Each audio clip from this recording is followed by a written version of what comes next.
witches, thanks for being here with me today. We are going over rekindling your witchcraft practice.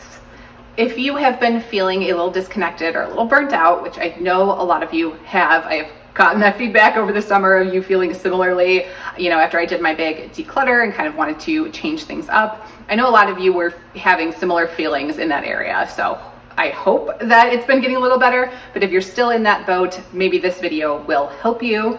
Some ideas to rekindle it and get back into things. I think fall, Mabon season, heading into Samhain, perfect time.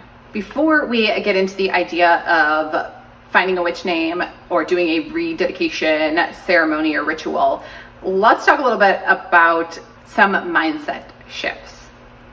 If you are in that space of feeling very disconnected from your witchcraft, if you haven't already, I think taking a real break can be very helpful. That's what I did. I wasn't trying to force myself into doing anything, even just something simple like a cleansing in the shower or a morning coffee spell. I just did nothing. I wasn't even thinking about it, just completely pushed it to the back burner. For some people, that's going to make them feel more disconnected, but I think for a lot of us, it really helps to be able to take a real break and not feel guilty about that. Know that you are doing it with intention and with purpose and that you are going to come back to it. But for now, it's okay to take a break. We all need breaks. Once you've done that, then I would hop over to spending some time on the mindset side with journaling and meditation to try to figure out where those initial feelings of burnout and disconnect came from. Because it could just be burnout, that you were doing too much, could be a feeling of overwhelm, not feeling connected to the type of witchcraft that you were doing, or feelings that were related to the spiritual aspect, or if you're changing beliefs and not feeling connected to what they used to be, feeling like you weren't enjoying what you were doing anymore. It could also be feelings that were coming up that were completely unrelated to witchcraft. So if you were in a very stressful point in your life with your relationship or your career, something that's happening outside of the witchcraft practice, those feelings can bleed over into all the other areas of your life and make you feel like you are not connected to anything. And on the flip side, if you did have like a very spiritual based practice and you weren't kind of keeping up your end of things, that could be why you were feeling more disconnected. So if you work with a lot of spirits or ancestors or deities and you weren't checking in like you said you were going to, you weren't leaving the offerings that you said you were going to, that could lead to that feeling like you're disconnected because they aren't around as much anymore. So there's so many different reasons why you had that feeling in the first place. So I think journaling and meditation can be really helpful with that and figuring out exactly where that stemmed from. Some ideas for rekindling. Now that you have recognized it, you know what was wrong, there are ways to combat that, to sort of get back into the swing of things. Absolutely, if you feel like you did enjoy what you were doing, go back to that. If you had some things that were really working for you and worked for you in the past and you really enjoyed doing them, go back to that. I jumped right back into my morning coffee routine. That was always fun for me. I always enjoyed it. It always worked. And it was so simple and easy, something I could change up every day, just having intentions with my morning beverage. Perfect. So I jumped right back into that because it's always something that I enjoyed. But if I had felt like it was taking a toll on me, I would not. So if there is something that brought you joy, hop right back into that. If not, try something new. That helped me as well. That I was like, okay, I need a refresh, and that means not going back to exactly the way things were. That means jumping into new things. And I have been reading lots of books, and I have more ideas to come on that in particular, but that will be different for everybody. Whatever is new to me might not be the same to you. It's just the idea of trying something new.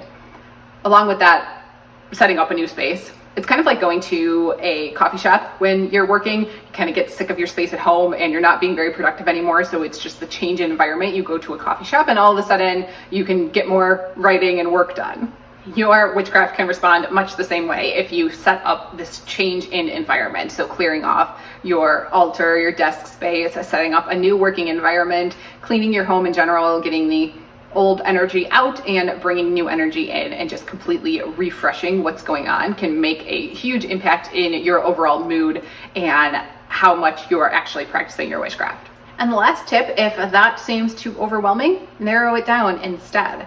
Maybe you want to try something new, maybe you want to refresh your space, but maybe all of that sounds like a little too much going on. Then try narrowing it down instead.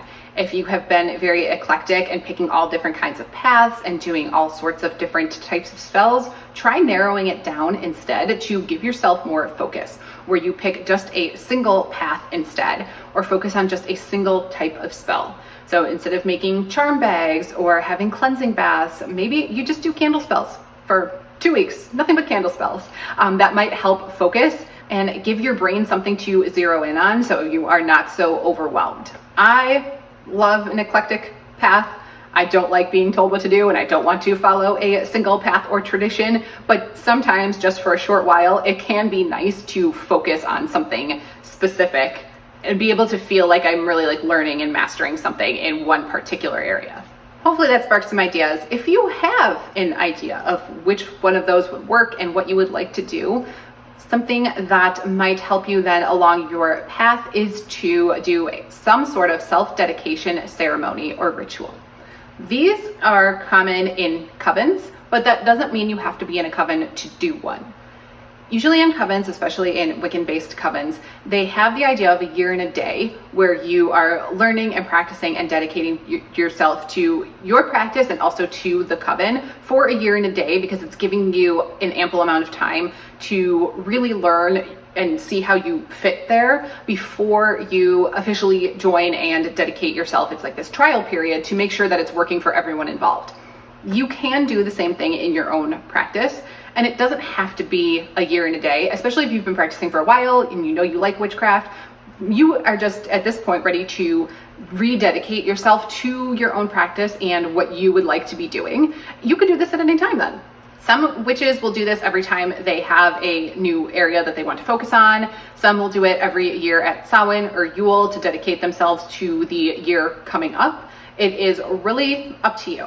I don't think I have done any sort of specific self-dedication ceremony or ritual in about 5 years or so, but I feel like I'm ready to do something now. And these can be as simple or as complicated as you want. You can simply sit at your altar and just state your name and say, here's what I am learning and would like to do, and I am dedicating myself to this. Sit in front of a candle for a little while, write it in a journal, and you're done. But of course, you can make it more fun and complicated if you would like to. And to do that, you can get correspondences for all of the elements and call all of the elements into the ceremony. And again, just state what your intentions are, specifically to who. If you are somebody like me where you're just sort of working with the universe, and anytime I release a spell, it's sort of just going out into the universe and I'm saying, universe, I am looking to attract this money. Let's go. Some people will ask specific spirits or deities, so maybe ancestors, or they have a patron deity that they work with. In that case, include that in your dedication as well. Maybe it is Bridget or Caradwyn, Celtic tradition, that you might say, here's what I'm dedicating to, and I am letting you know this, Bridget, that I would like to continue working on XYZ, and here's how my witchcraft practice is kind of going to go, and also here are some offerings and things that I'm going to make you. I would like your help in the coming months. So it is really something that you can personalize to yourself. For me, I am going to do some journaling exercises and get specific about my intention setting and figuring out what my path is going to be coming up, because I would like to be a little more specific and not as general and eclectic as I have been. And then I'm going to write those intentions out on a piece of paper in front of the candlelight, and then I am going to burn that petition to release that out into the universe and rededicate myself to my witchy practice. Before I do that, I am going to figure out my witchcraft name. So I'm going to show you how to do that and give you the start of what mine might be, and you can leave me your guesses down in the comments. Here we've got the setup for potentially figuring out a magical name. You definitely don't need one, but if you are feeling a little stagnant in your witchcraft, it can kind of just be something fun and just a name that you use during your practices, during rituals and spell work, when you want to just feel a little more magical. It's just another part of setting the atmosphere. So it is something that you can pick up at the start of your practice. It can change over time. You don't have to have one at all if you feel very connected to your given name, but if you'd like to give it a try. I have the alphabet printed out here, just one that I did Google search and found, because I don't have any sort of like spirit board or anything with the alphabet on it. If you've got something like a Ouija board, you can use that as well. You just need all the letters. And then you need a pendulum, and that is what you are going to be getting your answers with. Essentially, you're going to ask your pendulum, and whether you are asking spirit, universe, deities, whatever it is, asking them to help you find your magical name, and you are going to go letter by letter. So of course, first you ask your pendulum to show you a swing for yes, show you a swing for no, and then you go over each letter and ask, starting with the first letter, is this the first letter of my potential magical name? And you should get a yes to a letter, and then you would go on to the second letter. So with my pendulum, I touch it down and then I ask it, can you show me a swing for no? Mine's always this, or show me a swing for yes and then show me a swing for no, and mine is always the same, but I like to do it every time anyway. And then I'm going to ask my pendulum to help me find the first letter of my new magical name. I usually hold my pendulum like this, so it has room to swing. And then I just will start over the very first letter and just ask, is the first letter an A?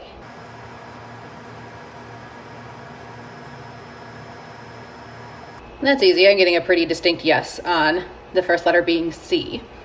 So then the next thing I'm going to ask is the second letter a vowel? And I'm getting a pretty distinct no on that.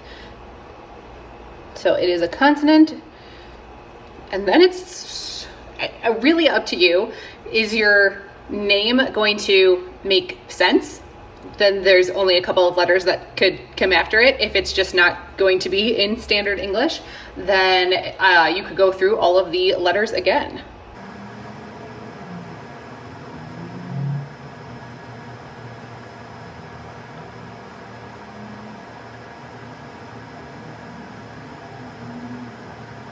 So that's giving me a pretty distinct yes on L. So CL, and then I would ask, is the third letter, the next letter, going to be a vowel? Getting a pretty distinct yes on that, so that will narrow it down.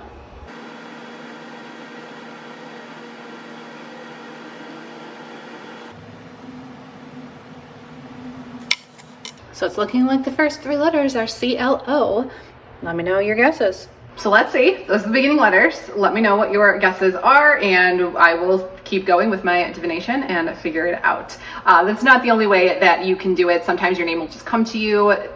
You can do a meditation or maybe some dream work and it will just appear. But if it hasn't yet and you want to try your hand at the pendulum, this could be a really fun way to do that. And then include your witchy name in your self-dedication ritual. And just, when you are writing down your petition, your intentions, just sign it with your new witchcraft name. And then when you are doing your future spell work, rededicating yourself to the craft, you can use that name again to set that witchy atmosphere and just feel like you are in a refreshed space and get some renewed energy for your practice. So that's everything that I wanted to share for this video. Do let me know your guesses down in the comments, and let me know if you are feeling that same little bit of like burnout, pressure, and ready to rekindle and start something new. And if so, what are you going to be doing? How's the path that you're going to be taking? I am interested to chat about it. That's everything that I have for this video. I will see you all next week.